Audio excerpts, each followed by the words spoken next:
Pelo sinal da Santa Cruz, livrai-nos Deus nosso Senhor dos nossos inimigos, em nome do Pai, do Filho e do Espírito Santo. Amém. Vinde, Espírito Santo, e enchei os corações dos vossos fiéis, e acendei neles o fogo do vosso amor.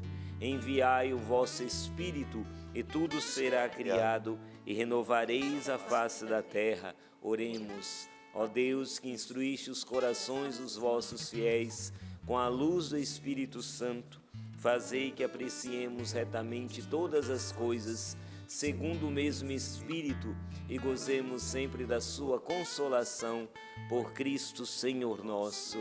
Amém. Lucas, capítulo 6, versículos de 6 a 11.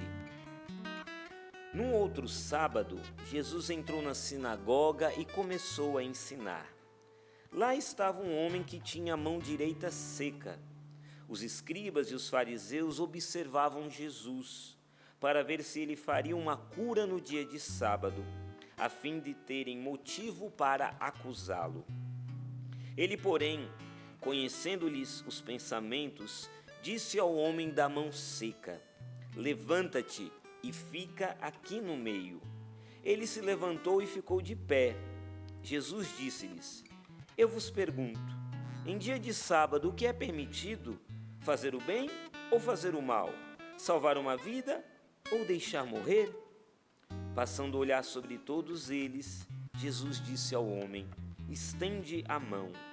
O homem assim o fez, e a mão ficou curada.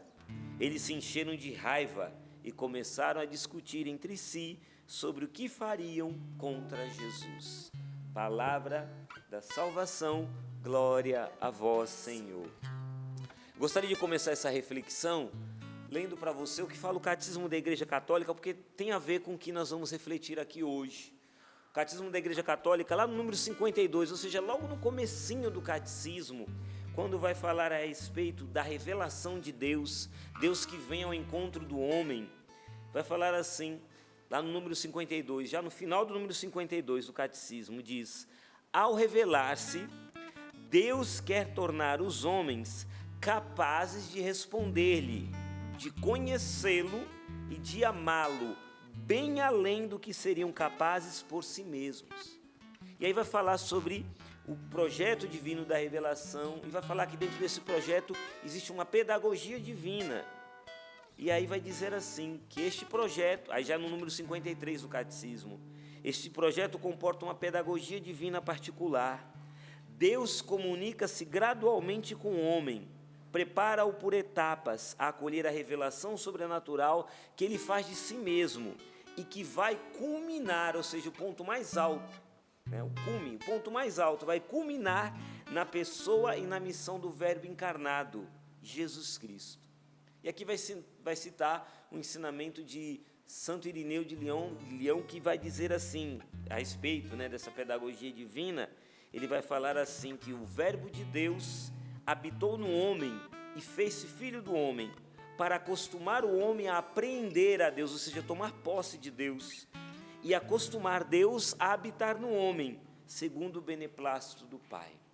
Veja, então, dentro desse projeto divino da revelação, Deus se revelando ao homem, o ponto mais alto, o cume, está no Verbo encarnado, na pessoa de Jesus Cristo, na pessoa e na missão de Jesus Cristo. O Catecismo está explicando aqui. E então, em Jesus, o Verbo de Deus encarnado, Deus então habitou no homem.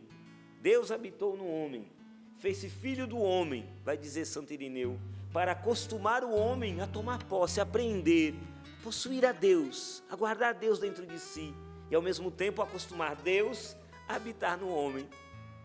Veja que bonito isso que ensina Santo Irineu. É o que nós vemos aqui nessa passagem. O Senhor se revela.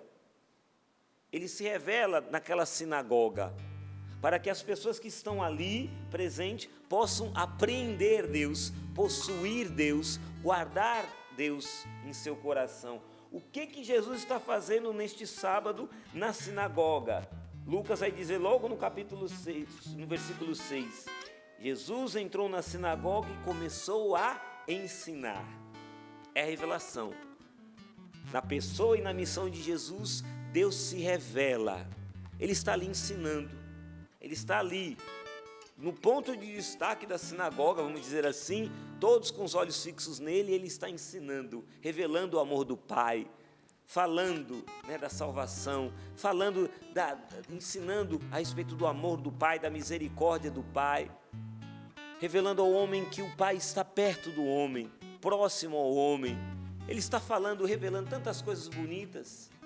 Mas o que acontece, meus irmãos? Acontece que ali, o grupo dos escribas e fariseus, eles estavam ali apreendendo Deus, eles estavam ali, eles estavam ali tomando posse de Deus. Não, o que eles estavam fazendo? Eles estavam observando Jesus. Observando Jesus, com os olhos fixos em Jesus. E veja, meu irmão e minha irmã, eles estão observando Jesus, atentamente com os olhos em Jesus. Mas para quê?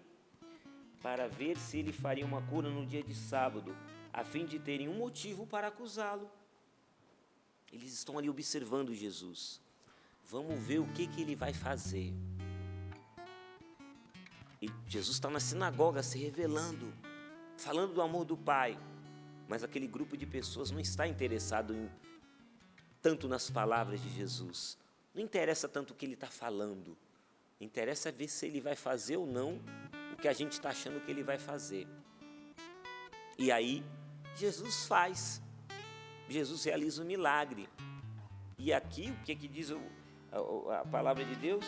No versículo 11, já no final, eles se encheram de raiva e começaram a discutir entre si sobre o que fariam contra Jesus.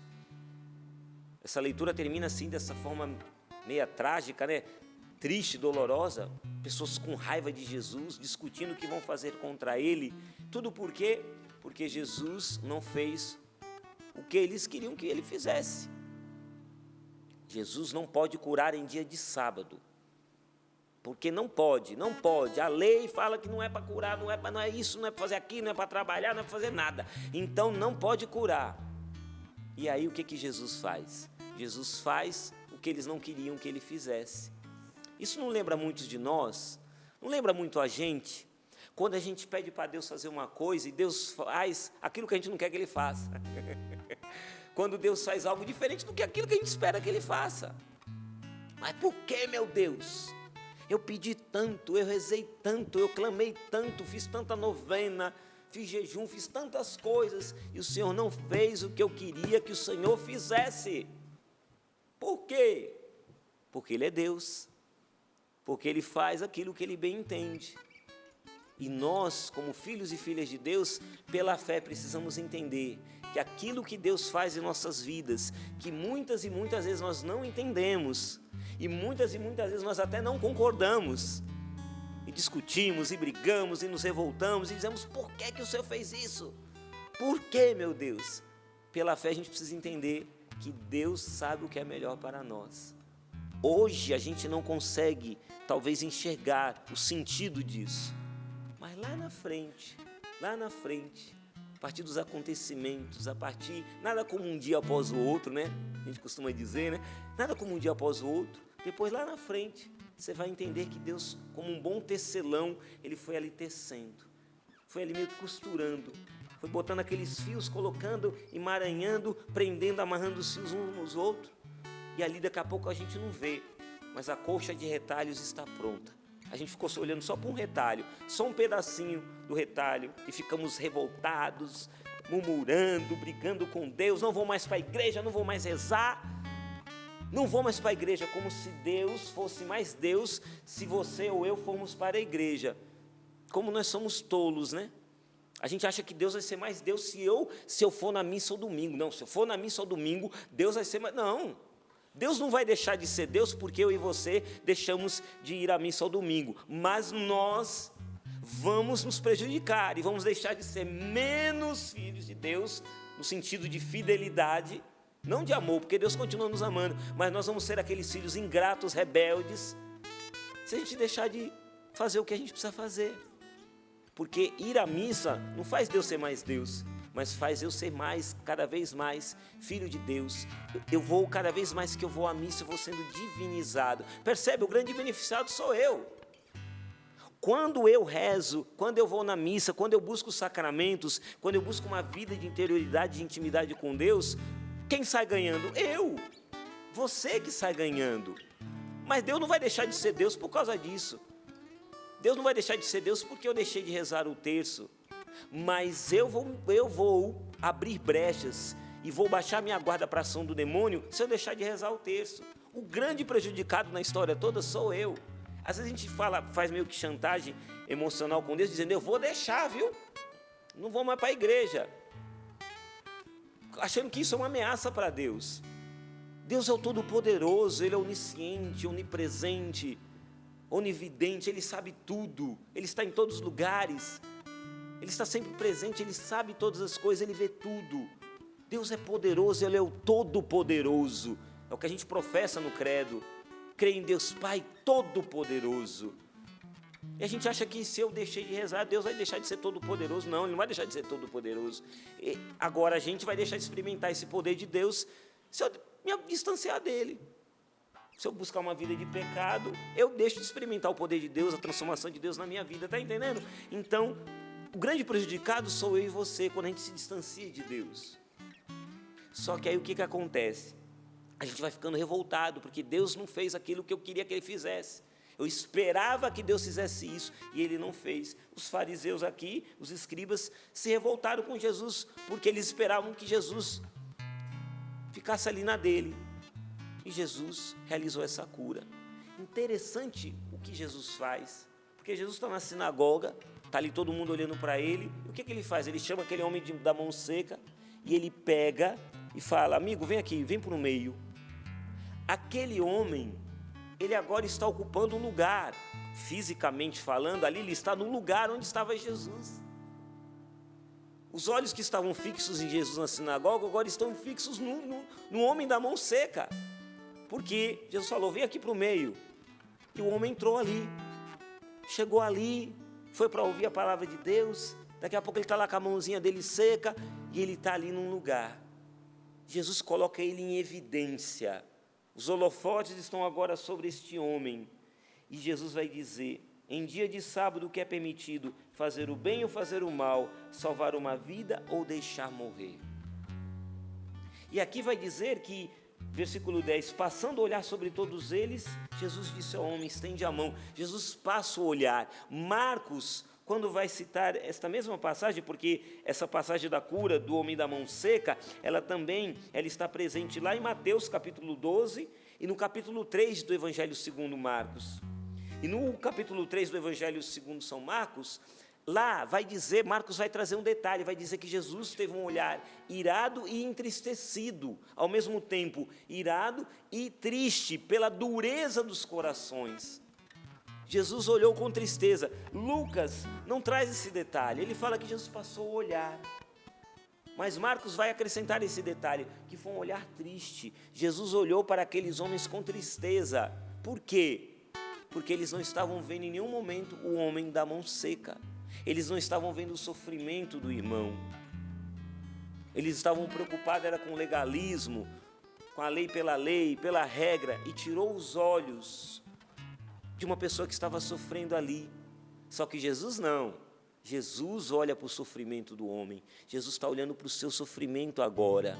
Isso tem um nome, chama-se empatia. A palavra empatia, para quem não sabe, a palavra empatia, ela vem de duas expressões. Ela vem da palavra que significa dentro, e patos, que significa sentimento, emoção, paixão. A palavra paixão é derivada dessa expressão, termo grego patos, P-A-T-H-O-S, patos, não é o pato da lagoa não, é diferente, é o patos, Então, esse patos, empatos, ou seja, dentro do sentimento. Então, ter empatia por alguém é você se colocar dentro do sentimento dessa pessoa. A minha irmã que está aqui do meu lado, a Patrícia, está sofrendo, e eu não tenho uma antipatia que eu me distancio, pelo contrário, eu tenho uma empatia, eu me coloco dentro do sofrimento dela. Lógico, o que ela está sofrendo, ela está sentindo, mas eu de alguma forma, eu tento me aproximar desse sofrimento dela, eu tento entrar, estou citando como exemplo aqui. Ter empatia é isso, é você entrar dentro do sofrimento do outro, dentro do sentimento do outro. Jesus faz isso. Ele sabe que aquele homem da mão seca está sofrendo com aquela doença. Jesus entra dentro do sentimento daquele homem.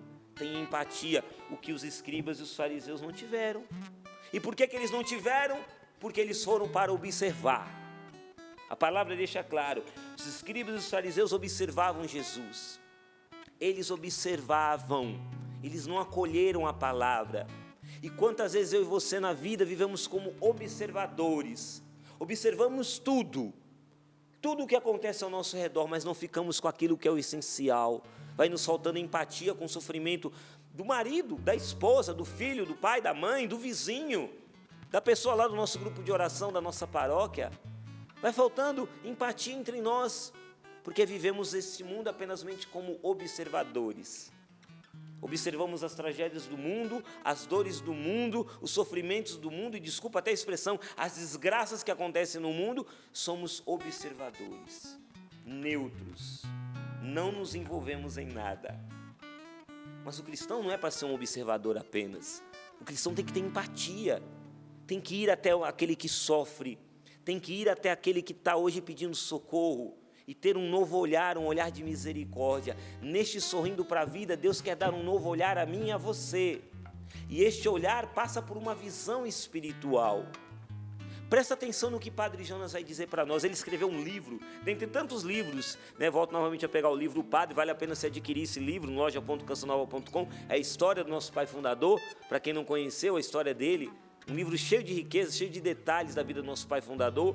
Então, este homem de Deus, este profeta, ele escreveu um livro, dentre tantos que ele escreveu um livro chamado A Sabedoria Está no Ar. Não sei se vai poder passar aí, se a produção vai conseguir colocar na tela. Está aí na tela, aí, olha aí.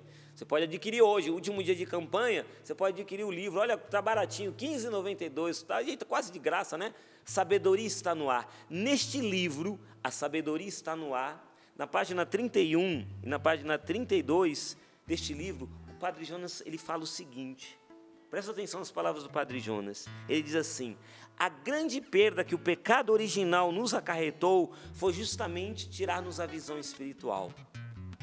Perdemos a visão espiritual por causa do pecado. Não temos visão espiritual.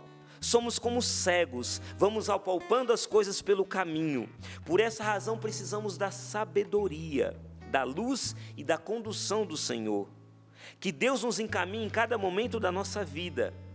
Sua sabedoria está ao nosso alcance, tanto quanto o seu poder. Começamos a experimentar o poder de Deus e Ele quer que experimentemos também a sua sabedoria.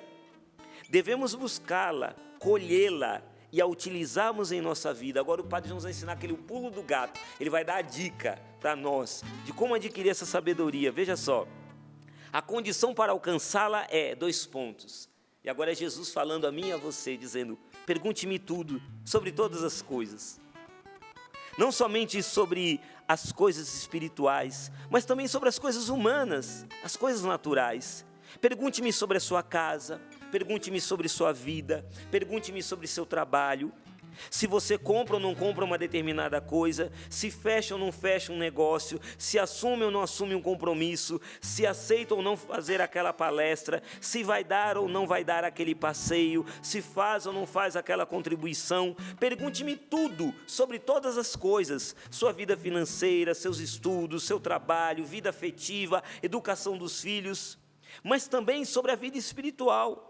Se você vai àquele encontro, se vai participar daquele grupo de oração, se aceita certo compromisso, o que você fará no fim de semana, se vai dar aquela ajuda na igreja, se vai assumir aquele compromisso naquele movimento, naquela pastoral da igreja. Deus quer nos ensinar todas as coisas, vai dizer Padre Jonas. Quando perguntamos, o Senhor começa a nos responder e começamos a colher as respostas dele.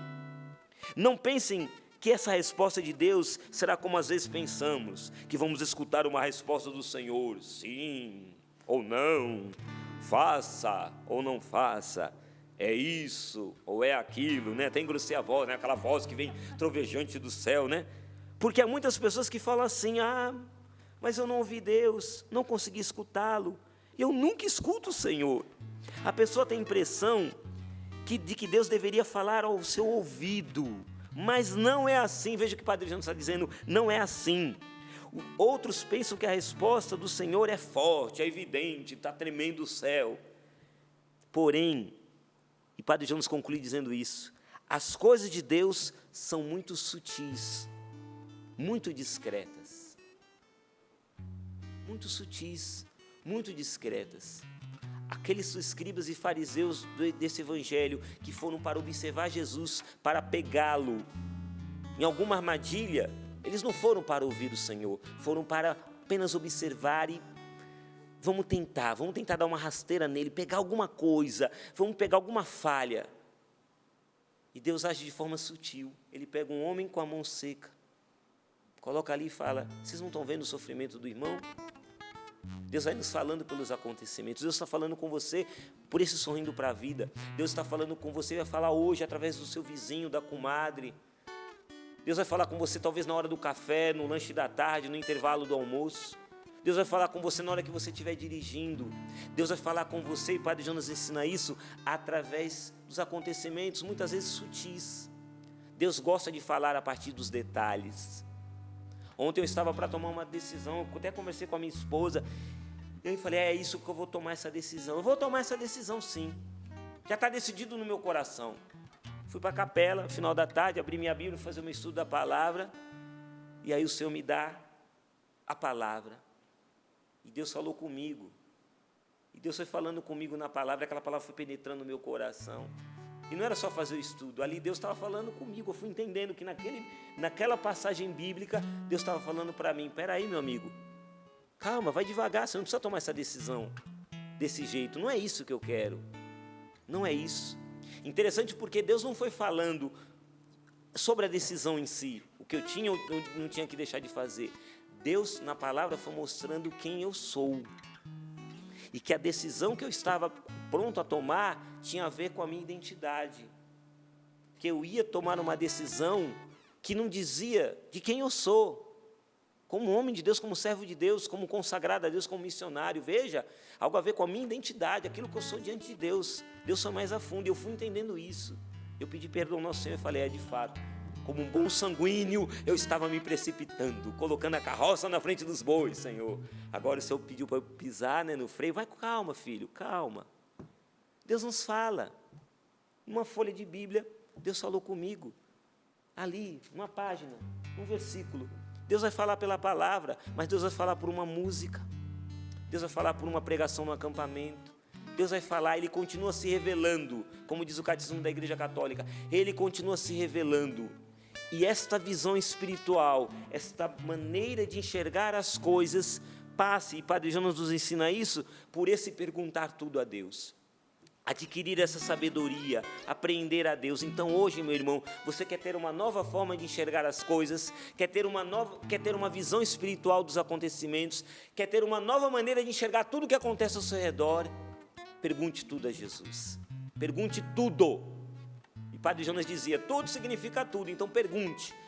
Pela oração, pela adoração, pergunte tudo, Ele vai te responder. E a partir desse diálogo com o Senhor, dessa escuta de Deus, Ele vai te dar a graça de poder, ao ouvi-lo, a receber as orientações dEle, o Deus que fala pelos detalhes. A partir disso, meu irmão e minha irmã, você vai começar a ter uma nova visão, até dentro de casa, dos acontecimentos, uma nova visão do marido, da esposa, dos filhos, dos problemas dentro da sua casa, daquilo que você hoje não sabe lidar. Eu estou ficando doido, eu estou ficando louco, eu não sei mais como lidar com essa situação. Calma, pergunte para Deus: Senhor, como devo lidar com a rebeldia do meu filho? Como devo lidar com a indiferença do meu marido que não quer ir para a igreja? Como eu devo lidar, Senhor, com a minha esposa que só me cobra quando eu chego em casa do trabalho cansado? Como que eu devo fazer, Jesus? É na base do ferro e fogo? É só na pancada? É só na gritaria? É só na cobrança? Não é assim.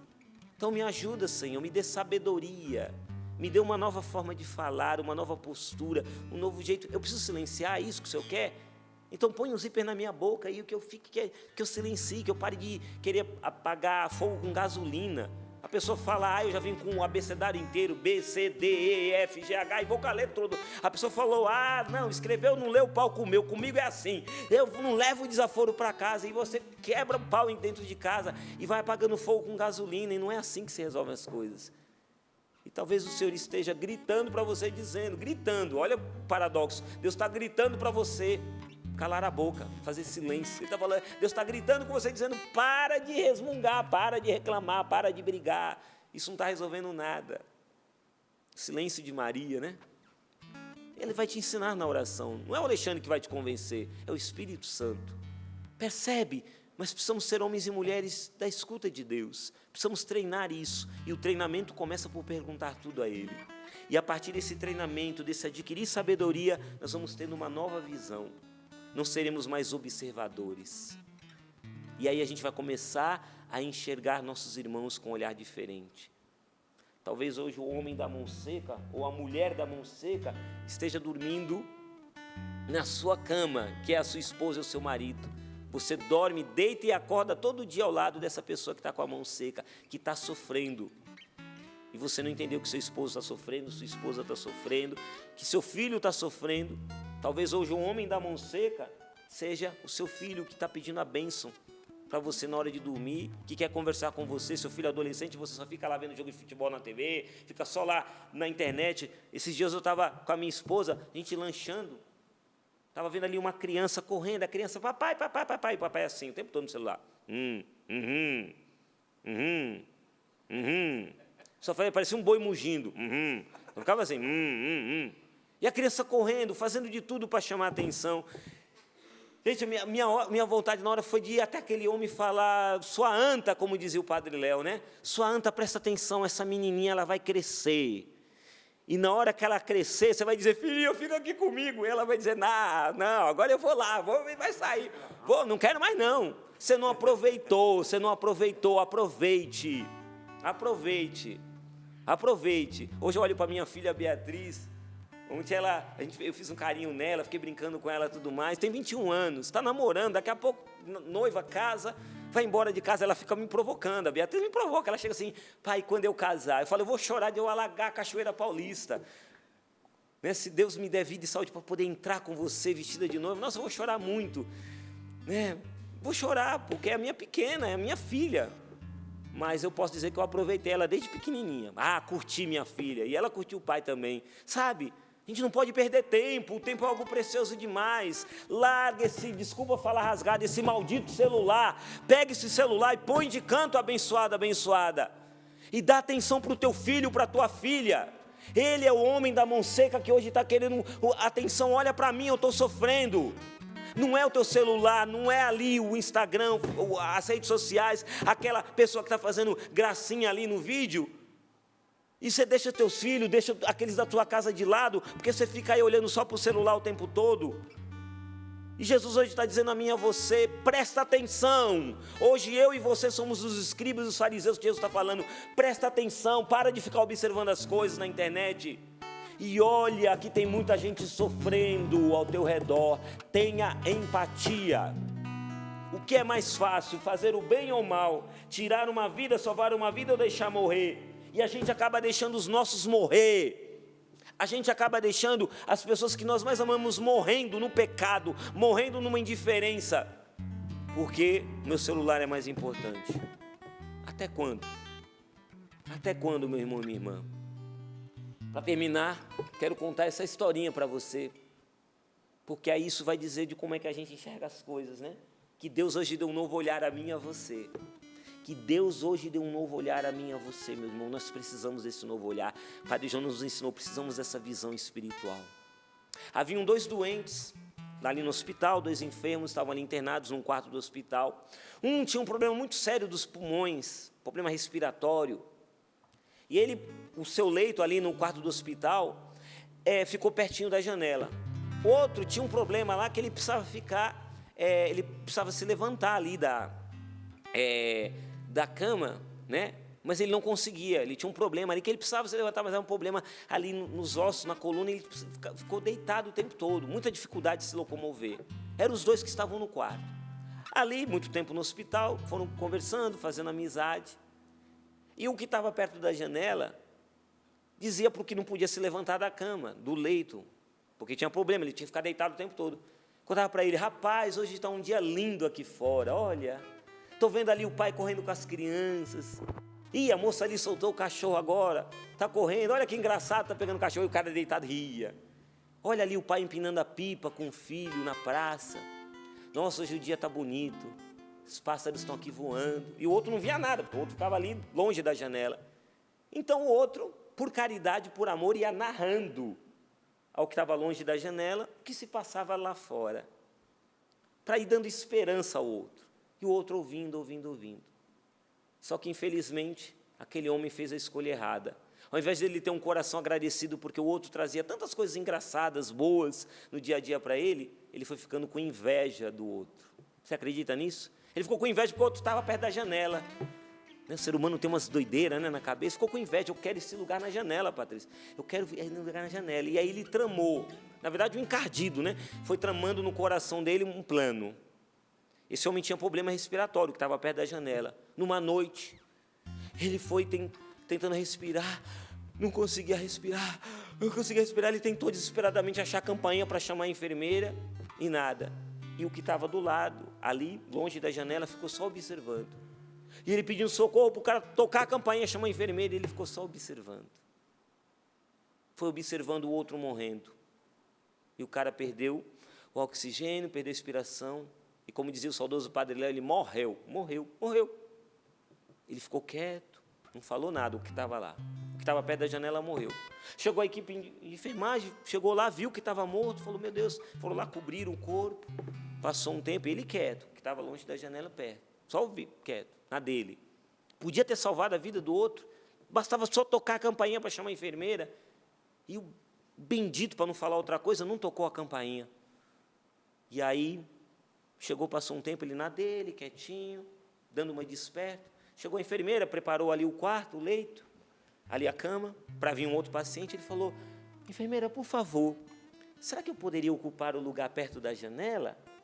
Ela: claro, vou trocar aqui o seu leito e trazer perto da janela. E finalmente consegui o que eu queria, o meu lugar perto da janela. Vou ver agora. E ele foi.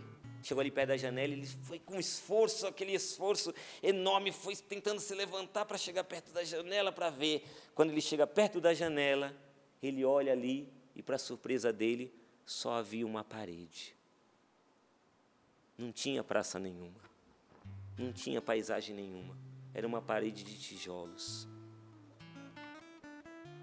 Como é que eu e você temos enxergado o mundo, as pessoas, os acontecimentos ao nosso redor? Somos chamados a levar esperança a tantas pessoas, porque enxergamos as coisas de um jeito diferente. Enxergar as coisas de um jeito diferente é enxergar segundo o olhar de Deus. Às vezes a gente quer enxergar, eu quero o melhor lugar para poder enxergar, mas a nossa visão continua, a gente continua cego. A visão não é espiritual e a gente enxerga tudo errado. Somente a parede de tijolos. Está entendendo? A visão começa aqui dentro, no coração.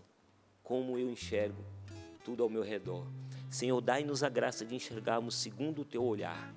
É a graça que eu peço hoje para mim, para todos os meus irmãos. Dai-nos a graça de um olhar diferente. Precisamos dessa visão espiritual. Amém.